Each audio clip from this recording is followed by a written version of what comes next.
Good morning, friends of the channel. Hello. That strange gurgling sound you hear below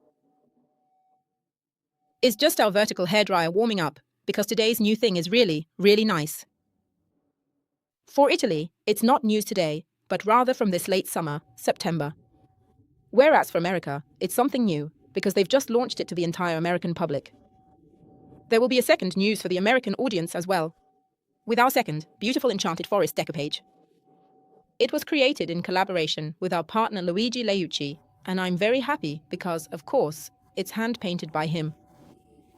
The colors are magic paint, and the whole project was born from a strong request of mine, nature and magic paint together. Obviously, this one was created in Luigi's style, while the other is perhaps more in Elisa's style, enchanted forest, a bit more romantic, because it's only right to offer all of you the right style for a theme like this. But since you know I'm an incredible romantic/feminist, but the good kind of feminist, not the over-the-top kind, I really love this sentence, which for me is a bit of a mantra for my whole life. Who loves you isn't afraid to see you fly. What does it mean? It means that if someone truly loves you, they're not afraid to see you happy, to see you doing things, to let you do your own thing.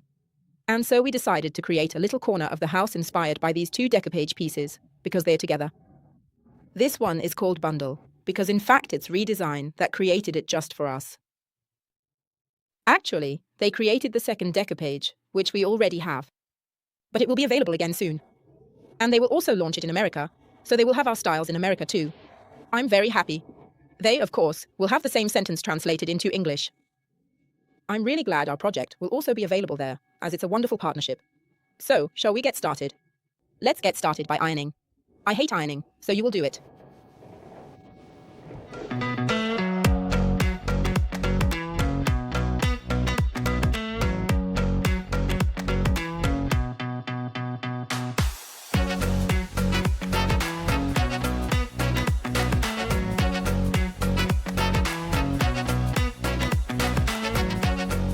Actually, we use this one because we have it here at the company. We use it for the curtains in the shop and for hanging fabrics, but you can easily use the iron you use for your clothes. Why am I telling you this? Because when the decoupage arrives, since it's made of fabric, it tends to form some creases that are a bit difficult to iron out during application. So look, how good is Emma? You can tell I enjoy ironing, can't you? Yes, I'm absolutely brilliant, I am. You can easily run it under the iron. And as you can see, these lines disappear straight away. Okay, it's really quick, nothing actually happens, so please do this little thing so that when you start, you won't have any issues. No annoying lines. While Emma is working, and since I'm an incurable romantic when it comes to real, raw wood I bring it back to wood, I leave the top surface natural. Because actually, this whole piece is made of solid oak wood, so why cover it up completely? I don't really like the color of the lower part, it's heavy, but the top part will turn out beautifully. So, sander with 120 grit sandpaper. I turn on my vacuum cleaner so I don't get dust everywhere, and off I go.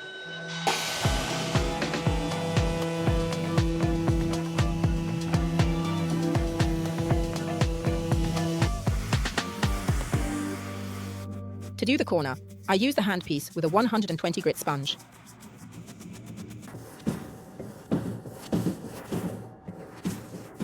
What is it? A really old little painting. New. From 2010, guys, the date's right here. 2010, we found it abandoned in a house, along with other furniture we went to take. And it's picked up a bit of damp. So I thought it's perfect, just right for framing our favorite sentence. So there'll be both the piece of furniture and the painting. It too, of course, needs a bit of a makeover, so.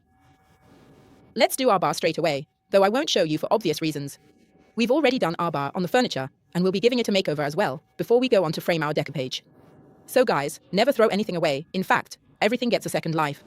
In this case, we've removed the little door to work on it. Also, because the decoupage will go on the little door. Here in this case, it was enough to just remove the 2 screws and pull. This is a classic French-style door, very, very cute, with the typical latch that was used back in the 18th century. Here, of course, it's new, it's been recreated in the same style, but it's very charming and very easy to replace. Now we're going to paint it, because we don't like this color, so we'll paint it exactly like the piece of furniture. Whereas inside, we'll leave it as it is as it looks really nice. For this piece of furniture, we'll create an effect on the surface that's somewhere between classic and modern. We'll apply 2 colors, first a light one, dark sand, and then pepper blue on top. because it goes perfectly with this decoupage. When we do our light sanding, a beautiful grain will appear. In some spots, the color of the wood will also come through, which is wonderful. How do I achieve this lovely grain effect? You can only get it if you use a brush that creates a textured brushstroke, which is a very important thing.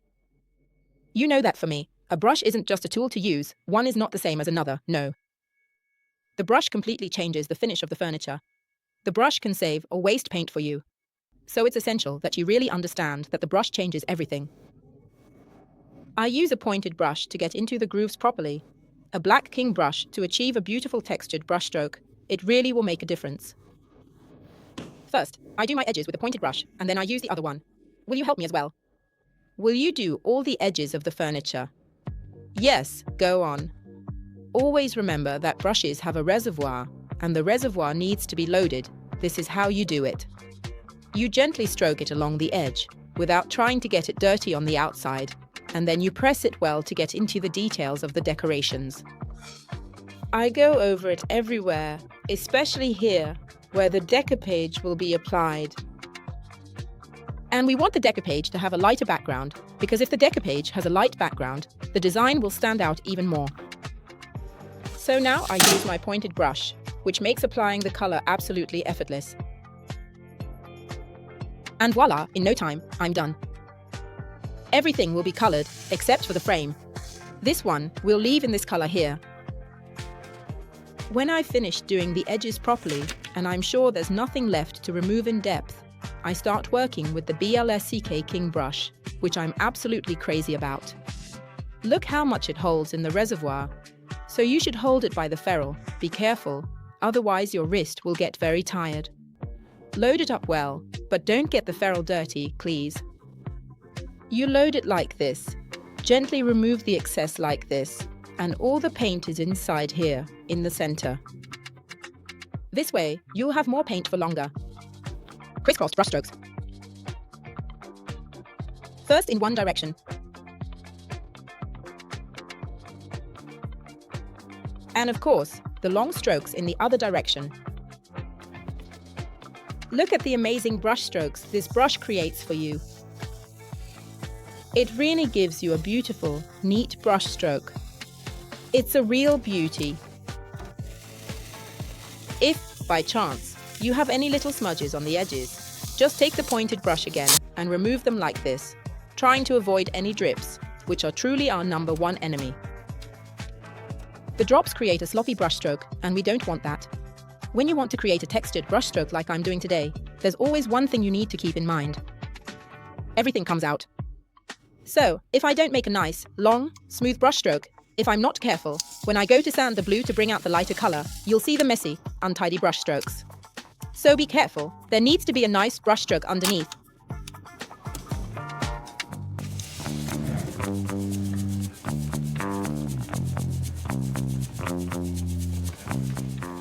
On this frame that we've taken apart, we had to put in these little staples. We actually had to do it because what's inside isn't real wood. It's pressed cardboard, so it's absorbed water. It swelled up and I couldn't sand it or do anything else. The only way to save it is to put in these staples and keep them level. I also put some glue inside. So we're going to cover up this ugly staple that we don't like. With this beautiful wood you bend trim, creating a second very elegant frame on top of the first. Today I'm heating it with a regular hairdryer, just to show you that it works with an ordinary one too.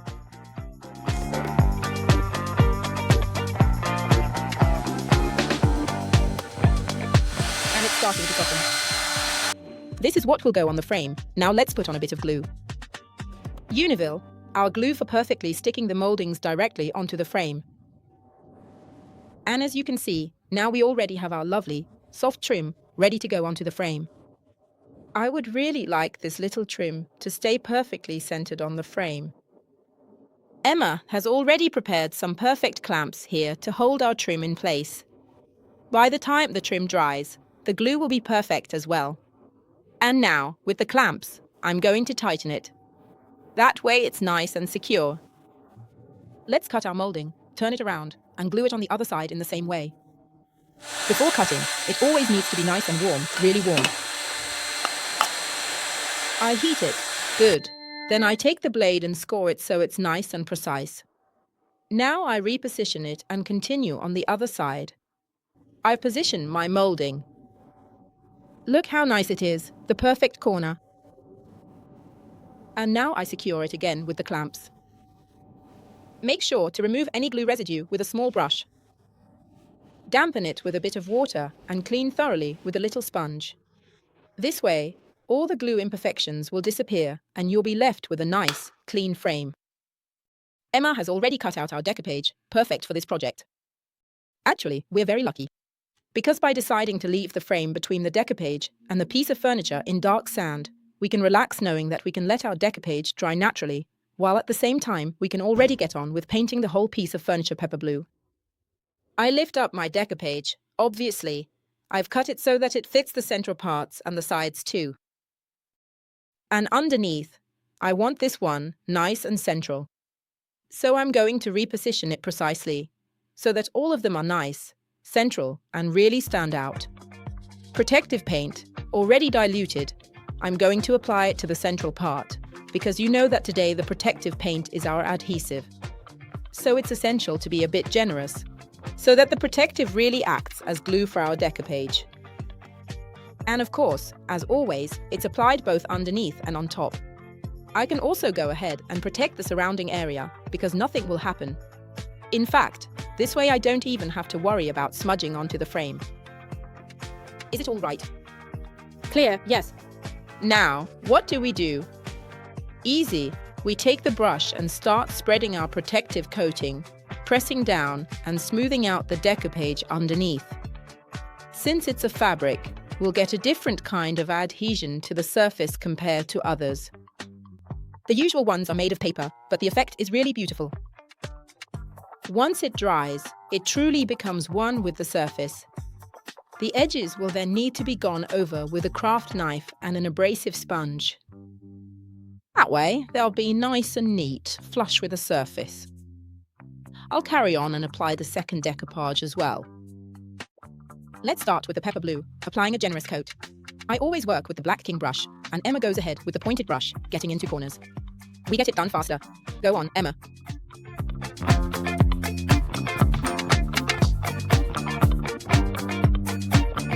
As you can see, one coat is enough because it's very thick, so it's enough to get full coverage.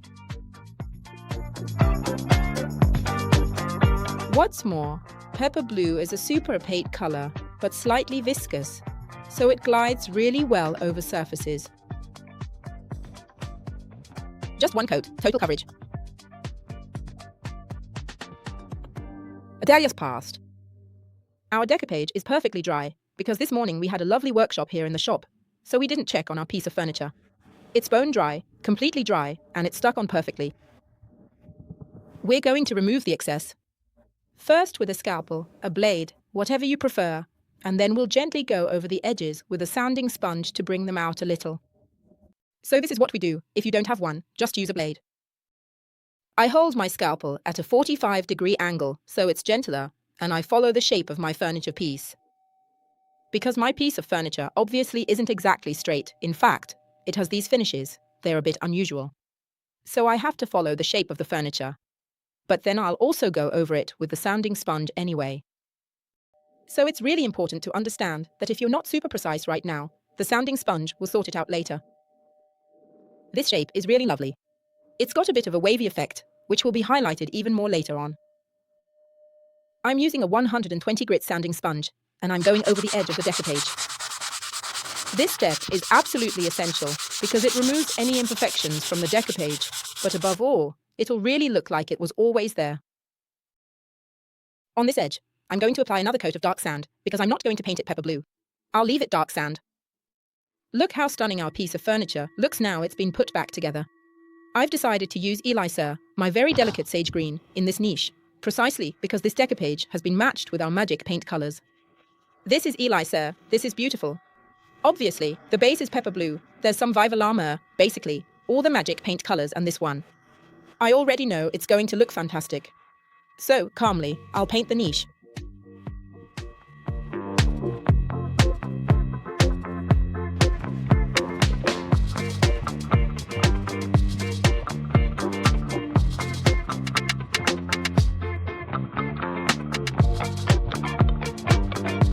Now it's time to have some fun, because we're going to bring out a bit of brown, just a little, and also the dark sand that's underneath the blue, the pepper blue. I use my handpiece with an 80 grit sandpaper underneath, and it's effortless. You'll see how easily the edges come out. This is one of my favorite techniques. First, I dampen it with a wet cloth. This way, dust doesn't go everywhere. Then I do a bit of magic.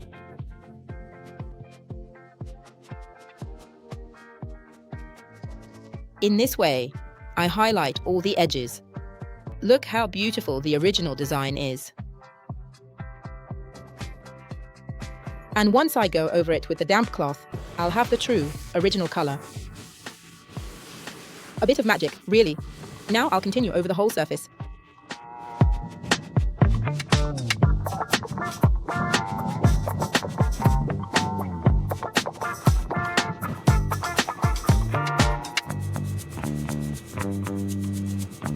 We're almost done. My piece of furniture is gorgeous, look.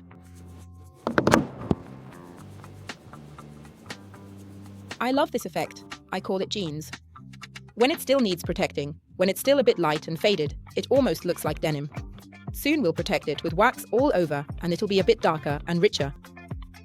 Now I'm using wax for the top surface as well. And as you well know, to make it truly perfect, the crisscrossed brushstroke is essential.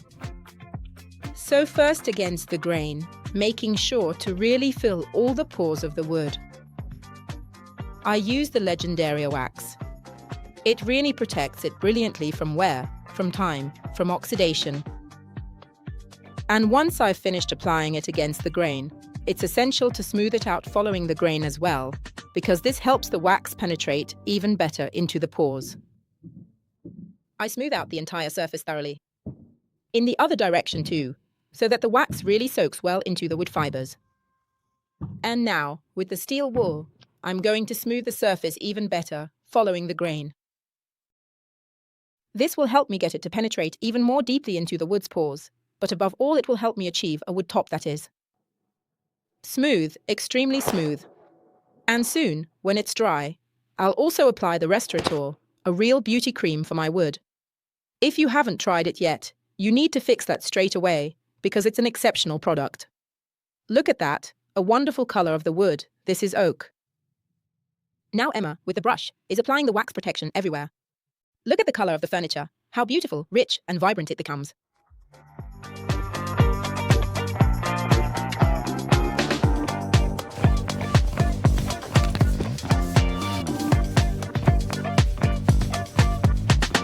When we finished this lovely cabinet, it was already Friday evening. We let it rest for 2 days, and now it's ready to be completely finished. Why? Because it has thoroughly absorbed the wax that was massaged in deeply. And now we can apply the final layer, which really gives smoothness and protection, using the Restauratore, which is a true beauty cream. How do you use it? You put it on our brush. You see it's slightly brown, but don't worry, because it doesn't stain.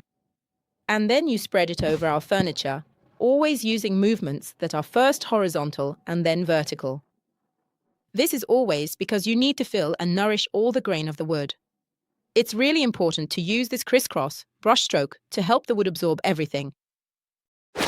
The big difference between the Restauratore and other magic paint wax-based products is that this one needs to be massaged in straight away. So, just enough time to finish pampering the whole surface, since it's small, of course, and then we massage it in straight away. But do keep in mind, if you have large areas, like a 2-meter table to protect with the Restauratore, it's important to do a bit at a time, because it shouldn't dry too deeply. It needs to be absorbed, but it should still stay a bit damp until you go in and massage it deeply. So I'm doing it all slowly, because the surface is very small. You can already see the color changing, but don't be fooled. It's not just a matter of what it looks like right now. Tomorrow it will be even more hydrated, even smoother and more velvety, because it's really a different kind of protection.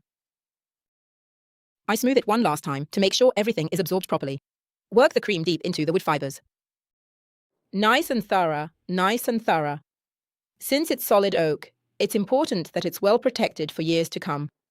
And now, with the help of a cloth, a cotton rag, just make sure it's smooth and lint-free to avoid scratching. I massage it in like this. following the grain of the wood.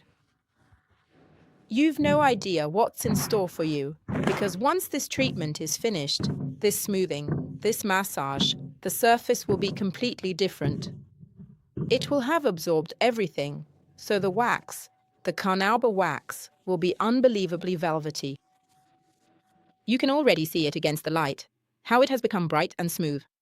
But it's not just shiny because it's greasy, because it's absolutely not greasy, it's velvety. And it's 100% hydrated. The Restauratore is one of our exclusive products. It has an amazing scent. It really seems like a face cream. It's a treat for the wood that no other company on the market offers. It's one of our fantastic exclusives, and when you run your hand over it, you can hardly believe it. It's so smooth, so velvety. Now let's take a look at our painting, because it still needs to be finished. The frame has only been sanded, and now we're going to paint the mount before putting it back together. When you find yourself needing to paint the insides of furniture, even raw interiors of furniture that might have a bit of a smell. After, of course, having cleaned it with Liberty, our perfume. For interiors, it's important to know one thing. When you go to paint a lampshade, some cardboard, fabric, or anything inside furniture, using magic wall, the effect is beautiful. This is why we take this cardboard and we don't do it with magic paint. But here I have a nice kind of dark sand wall, and I'm going to finish it off like this. This way, the frame will match the furniture, that is, pepper blue and pickled. There will be the part of the mount that we are painting with dark sand, which peeks through the pickled finish of the furniture and will truly be made to measure. Why do I use wool? First, one coat is enough and we're good. Second, it's already protected. So with one coat, I don't create thickness. I've already got the protection. I don't need to apply 2 coats. The coverage is perfect, smooth, thin, pure. So always remember that buying the 125 milliliter cans of wool can really be a fantastic thing. Because, besides being able to use them on walls as well, to create new mixes, or to make stripes, lines, skirting boards, or whatever else, you can also use them to decorate loads of things. To decorate the inside of drawers which, besides being protected with just one coat, are also scented.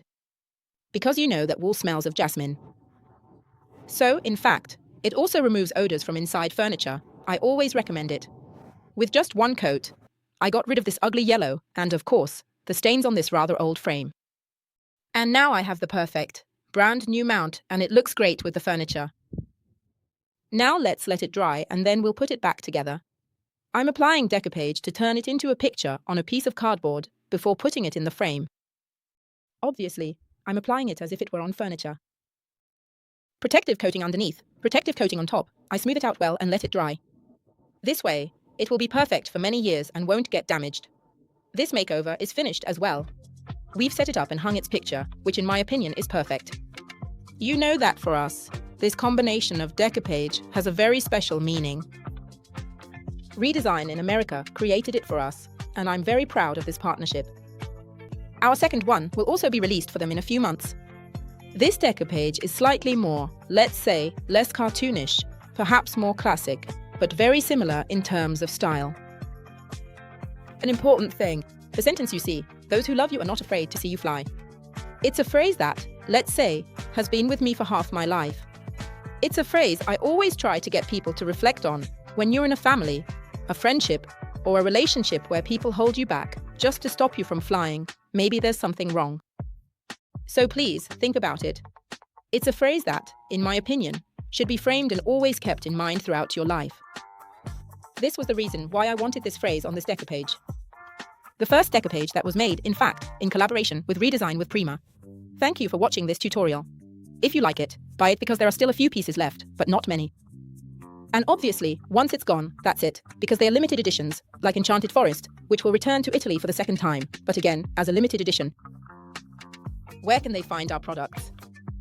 On the website magicpaint.it. There you can also find our retailers, with a map where you can see the ones closest to you, and they are also divided by region. Exactly, and where is it that you can't find Magic Paint? On Amazon. Never. Goodbye.